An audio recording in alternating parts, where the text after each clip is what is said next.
जितने भी अच्छे काम कर रहे हो कोई पब्लिसिटी नहीं मिलेगी, कोई हेडलाइन नहीं बनेगी, टीवी पर वो बात चमकेगी नहीं। लेकिन इन सब के बावजूद भी साथियों, हमें अपने मार्ग पर डटे रहना है। ये राजनीतिक दल अपने स्वार्थ के लिए समाज में जो छोटी मोटी तनाव होते हैं, कुछ कमजोरियां होती हैं, कुछ परसेप्शन होते हैं, उसे ढूंढ ढूंढ करके उसमें जहर डालने का काम करते रहते हैं। लेकिन आपको देश के विकास से जुड़े विषयों पर ही टिके रहना है।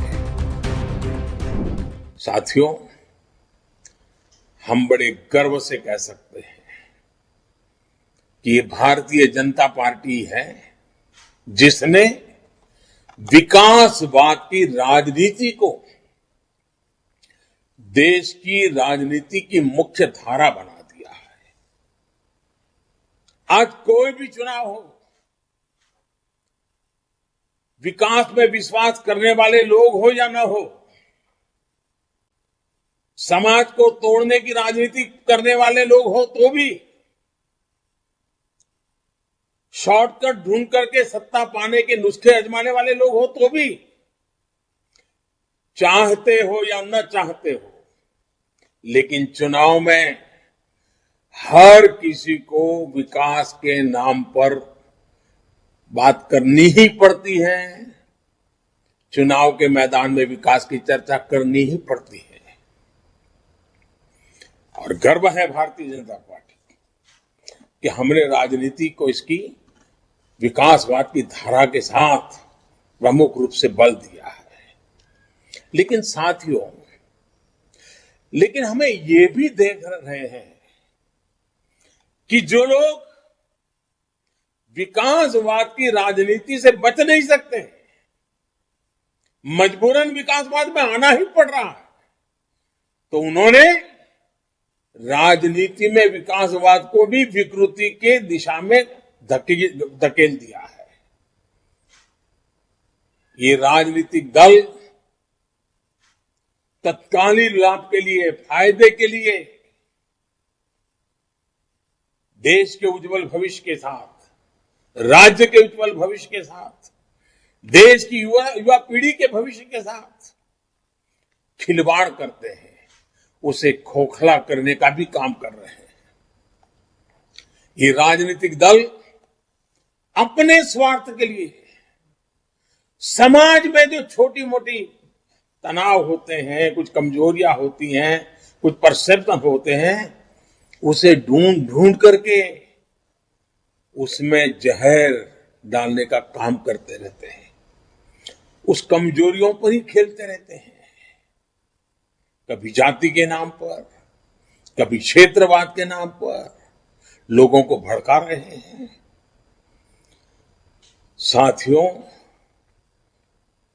एक भारत श्रेष्ठ भारत का सपना लेकर के चल रही भारतीय जनता पार्टी के लिए यह भी अनिवार्य है कि देश के लोगों को लगातार हमें सावधान करते रहना होगा, इस प्रकार के लोगों से सचेत करना होगा, इस प्रकार के दलों से सचेत करना होगा। साथियों, हमें एक और बात हमेशा याद रखनी है। हम सबको याद है, जनसंघ के जमाने में जब हम कहीं हाशिए पर पड़े थे, कोई हमें जानता भी नहीं था, न उस नगर में जानता था, न उस राज्य में जानता था, न उस जिले में जानता था। फिर भी उस जमाने में जब हमारे बात को कोई कानों पर धर ले, ये संभावना भी नहीं थी, उस समय भी जनसंघ के जमाने में हमारे कार्यकर्ता, हमारे पुरानी पीढ़ियां जिन नीतियों पर डटे रहे, जिन नीतियों को लेकर के चलते रहे, कार्यक्रम करते रहे, उसकी मुख्य धारा थी राष्ट्रभक्ति, राष्ट्रहित, राष्ट्र सेवा, राष्ट्र निर्माण। यही प्राथमिकता थी। हम सत्ता से कोसों दूर थे, फिर भी उस जमाने के छोटे छोटे हमारे कार्यकर्ताओं का मातृभूमि के प्रति प्रेम, राष्ट्र सर्वोपरि की निष्ठा, उसमें इतनी ताकत थी कि सत्ता के पर बैठे काबिज बड़े बड़े लोगों को भी भारतीय जनसंघ की उस राष्ट्रभक्ति और राष्ट्रप्रिय विचारधारा को वो कभी चुनौती नहीं दे पा रहे थे।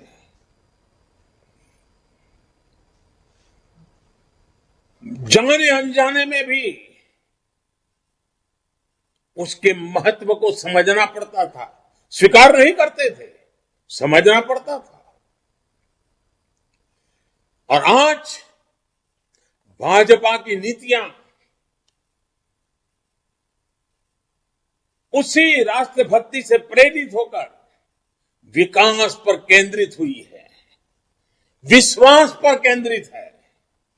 इसलिए साथियों, हमें कभी कोई शॉर्टकट नहीं लेना है। हमें देश हित से जुड़े जो भी बुनियादी विषय हैं, जो कोर इश्यूज हैं, उन्हीं पर आगे बढ़ना है। कदम को दाएं बाएं जाने नहीं देना है, जुबान को इधर उधर फिसलने नहीं देना है। और ये कोर इश्यूज क्या है? गरीब का कल्याण, गरीब का जीवन आसान बनाने के लिए, गरीब को सशक्त करने के लिए हमें लगातार काम करना है। हमें कभी भी भटकना नहीं है। और मैं आपको सतर्क भी करूंगा, आपसे आग्रह भी करूंगा कि आपको विकास से जुड़े मुख्य मुद्दों से भटकाने की लाख कोशिशें होंगी, लेकिन आपको देश के विकास से जुड़े विषयों पर ही टिके रहना है। हम देखते ही हैं कि आज का किस तरह कुछ पार्टियों का इकोसिस्टम पूरी शक्ति से देश को मुख्य मुद्दों से भटकाने में लगा हुआ है। हमें कभी ऐसी पार्टियों के जाल में नहीं फंसना है। मैं जानता हूं कि आप अपने संवादों में, बातचीत में, संबोधनों में, पत्रकार वार्ता में, अगर आप कहते हैं कि हमारी सरकार ने 2014 के बाद गरीबों के लिए 3 करोड़ घर बनाए, ठीक है, वो खबर कोई फ्रंट पेज पर नहीं छापेगा, टीवी के पर्दे पर नहीं दिखाई देगी। अगर आप कहेंगे कि 50 करोड़ से ज्यादा लोगों को 5 लाख रुपए तक का मुफ्त इलाज की व्यवस्था हमने की है, हो सकता है कोई उसको कान पे न धरे। 8,000 से ज्यादा जन औषधि केंद्रों की बात अगर हम करें तो हो सकता है टीवी में, मीडिया में, अखबार में सुर्खियों में नजर न भी आए। मैं जानता हूं कि आप 10 करोड़ से ज्यादा छोटे किसानों के बैंक खाते में सीधे पैसे ट्रांसफर करने की बात करेंगे, हो सकता है उसको भी नजरअंदाज कर दिया जाएगा, उसको भी कभी अखबार के पन्नों पर नहीं दिखाई देंगे, टीवी पर नहीं बताया जाएगा, हो सकता है। मैं जानता हूं कि आप हर घर जल की बात करेंगे, हर गांव तक ब्रॉडबैंड कनेक्टिविटी की बात करेंगे, आप देश में डिजिटल क्रांति की बात करेंगे, फिनटेक की बात करेंगे, डिजिटल ट्रांजैक्शन की बात करेंगे। ये इकोसिस्टम उसको तवज्जो नहीं देने देगी, उस बात को आगे नहीं बढ़ने देगी। आप प्रधानमंत्री म्यूजियम बनाएंगे, डेमोक्रेसी के ट्रू स्पिरिट को हिंदुस्तान के आजादी के अमृत महोत्सव में लाकर के खड़ा कर देंगे तो आंखें मूंद ली जाएगी, चुपकी दी रख ली जाएगी। होगा, अब जितने भी अच्छे काम कर रहे हो कोई पब्लिसिटी नहीं मिलेगी, कोई हेडलाइन नहीं बनेगी, टीवी पर वो बात चमकेगी नहीं। लेकिन इन सब के बावजूद भी साथियों, हमें अपने मार्ग पर डटे रहना है, विकास के मुद्दों पर टिके रहना है, देश हित के मुद्दों पर टिके रहना है। कभी न कभी मजबूरन उनको भी इन मुद्दों की सकारात्मक रूप में स्वीकृति देनी ही पड़ेगी। बस हम इस इकोसिस्टम के गब्बारों में उसको एड्रेस करने की कोशिश में न लग जाए। साथियों, ऐसा करके ही इस अमृत काल में हम देश की राजनीति को पूरी तरह विकास पर केंद्रित कर पाएंगे। साथियों, एक और कोशिश जो हम सबको करनी है वो है ज्यादा से ज्यादा लोगों को भाजपा से जोड़ने की।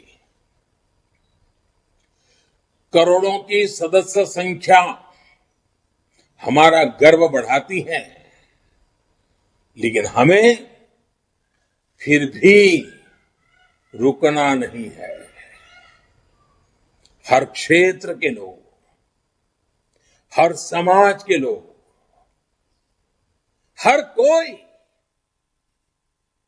भाजपा को अपना माने, अपने सपनों का प्रतिबिंब भाजपा में देखें, अपने संकल्पों का सामर्थ्य भाजपा में देखें।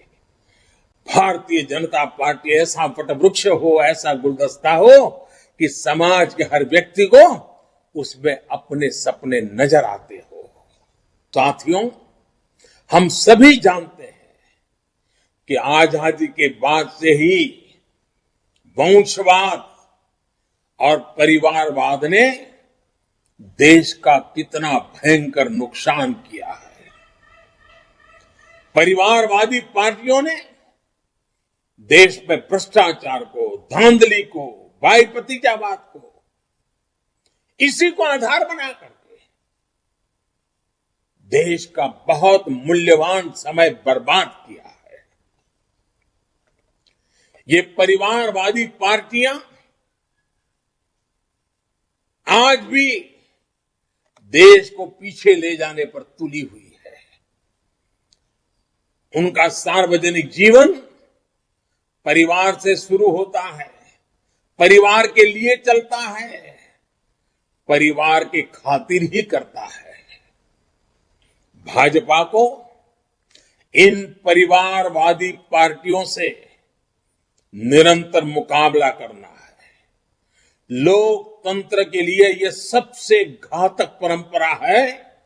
अगर लोकतंत्र बचाना है, लोकतंत्र को सामर्थ्यवान बनाना है, लोकतंत्र को मूल्यनिष्ठ बनाना है, तो हमें ये वंशवाद, परिवारवाद की राजनीति के खिलाफ अविरत संघर्ष करना ही है। दोस्तों, साथियों, नई चुनौतियों के साथ अपनी नीति, रणनीति हम निरंतर जब भी जरूरत पड़ी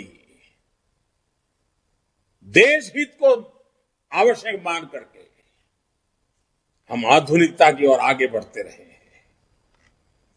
और आज भाजपा ने सिर्फ नूतन को ही नहीं अपनाया, बल्कि पुरातन से निकले संस्कारों को भी उतना ही सम्मान दिया है।